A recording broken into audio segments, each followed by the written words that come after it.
The Chancay megaport took 5 years to open. It's jointly funded by China's COSCO Shipping and Peru's Volcan Mining. In its initial phase, the port is expected to handle 1 million containers and 6 million tons of loose cargo a year. And it's expected to cut shipping time to and from the Indo-Pacific from an average of 45 days to about 20. What if a single port could shift global power? All right, let me ask you this. What if one port in Peru, just one, could shift the balance of global power? Sounds far-fetched, doesn't it? But it's real. Meet Chancay, a $3.5 billion megaproject funded by China.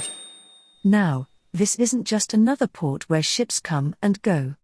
It's a bold move in a high-stakes chess game between the US and China. And here's the kicker, its grand opening is just weeks away. Yet, its future is hanging by a thread.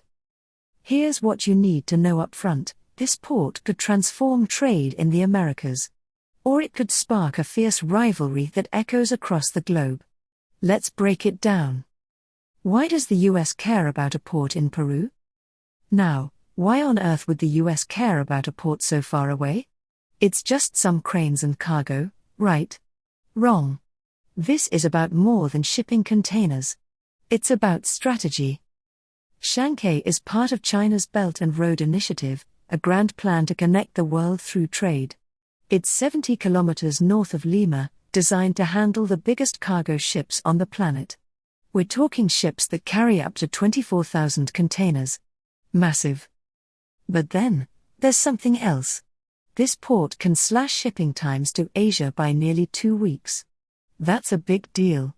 Because faster trade means cheaper trade. And cheaper trade, well, that makes Peru's goods way more competitive. Peru's economy and Chancay's impact. Let's step back and talk about Peru for a second. The country's economy is growing fast. In 2023, its GDP hit $230 billion, one of the highest in Latin America. And trade?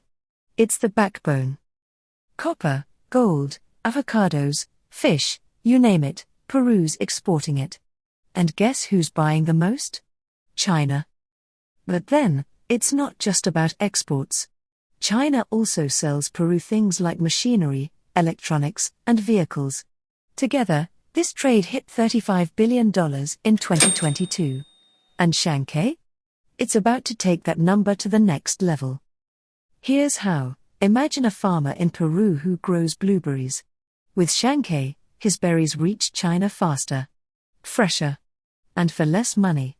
Now scale that up, miners, manufacturers, and more.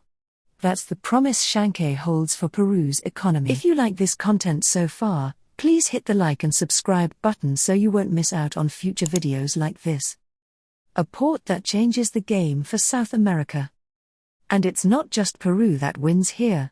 Neighboring countries like Brazil, Ecuador, and Colombia are watching closely. Why? Because they can use Chancay to export their goods too. But then, there's another advantage. Right now, South America's ports are struggling. Overcrowded. Outdated. Chancay can ease that burden. With 11 container berths and 4 bulk cargo berths, it's built to handle the load. And get this, Chancay will connect smaller shipments from across the region into larger ones heading to Asia. It's like turning a collection of streams into a powerful river. The story behind Chancay. So how did this all start? Back in 2019, China's COSCO Shipping made a deal with Peruvian mining company Volcan. COSCO took a 60% stake, and the goal was clear: build a bridge between South America and Asia. For Peru, it seemed like a win. Jobs. Investment. A spot on the global trade map. But then, the details started to surface. The fine print that raised eyebrows. Turns out, COSCO didn't just invest. They gained exclusive control over Chancay's operations for 30 years. Yep, 30 years. But then, when Peru tried to renegotiate, COSCO stood firm. They even hinted they'd pull their $3.5 billion investment if Peru pushed too hard. That left Peru in a bind. why the US is watching closely.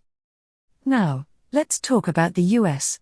For decades, Latin America has been its backyard, a place of influence. But then, here comes China, building a foothold with ports like Chancay. This port gives China access to South America's natural resources, copper for its factories, soybeans for its people, and it all bypasses US-dominated routes like the Panama Canal. Economic boon or Trojan Horse? So here's the big question, is Chancay a blessing or a curse? On one hand, it promises huge benefits. Jobs, faster trade, global influence for Peru. But then, there's the fear that Peru might become too dependent on China. Local businesses could be overshadowed, and the US might step up its own influence game, adding tension to an already complex situation. The just opened, and Chinese President Xi Jinping attended. But then, will it deliver on its promise of economic growth? Or will it spark a geopolitical battle between the US and China?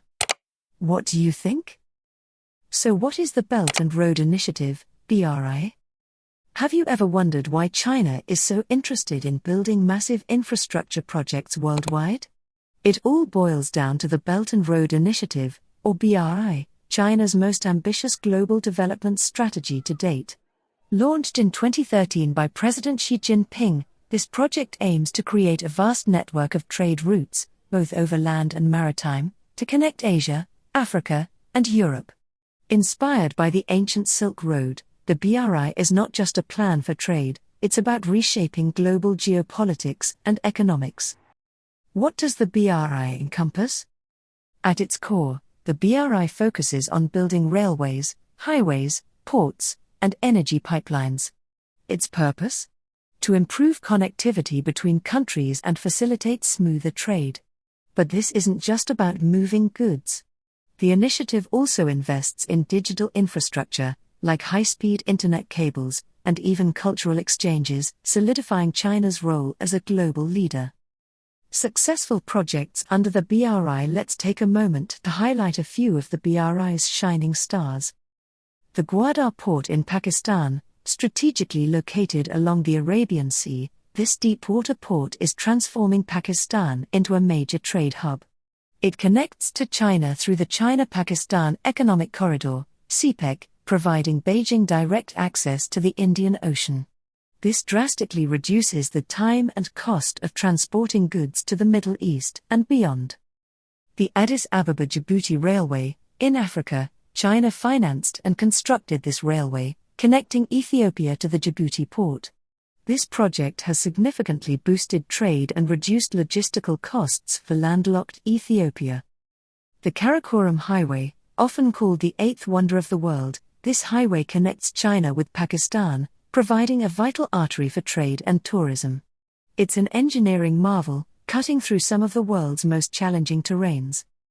The Hungary-Serbia Railway, this high-speed rail project is one of the BRI's key initiatives in Europe, aiming to link Central and Southeast Europe more efficiently. China's push into developing countries. China's strategy goes beyond just the projects themselves. The BRI is focused on developing countries, many of which face infrastructure deficits. By funding railways, bridges, and power plants, China positions itself as a partner in these nations' development stories. This approach not only improves local economies but also deepens China's influence in these regions. For example, in Africa, China has built schools, hospitals, and energy plants. In Latin America, ports and highways are connecting remote areas to major cities. These projects are creating jobs, improving trade routes, and fostering economic growth in regions that Western powers often overlooked. How the BRI challenges the West. But what does this mean for the global balance of power? With the BRI, China is challenging the dominance of Western countries and institutions like the World Bank or the International Monetary Fund. Western powers often tie aid and investment to strict conditions like governance reforms or human rights improvements. China's approach, however, focuses on no-strings-attached partnerships, appealing to governments in need of quick infrastructure boosts. This is leading to a geopolitical shift. In Asia, Africa, and parts of Europe, many nations now view China as a more reliable partner than traditional Western allies. As a result, the BRI is redefining alliances, creating a world where China's influence grows as Western hegemony wanes. The costs and benefits of the BRI, however, the BRI is not without its controversies. Critics argue that the initiative creates a debt trap, where countries borrow heavily from China and struggle to repay the loans. Cases like Sri Lanka, which had to lease its Hambantota port to a Chinese company after failing to repay debts, have raised eyebrows globally. These debts were later found to be debts to Western financial institutions and not Chinese ones. This does not matter. In the Western press, the headline about the Chinese debt trap sounds better and click-worthy. But let's not overlook the long-term benefits. While the upfront costs of these projects are immense, the improved infrastructure often leads to exponential growth. Ports boost trade, railways connect remote areas to urban centers, and energy projects power industries.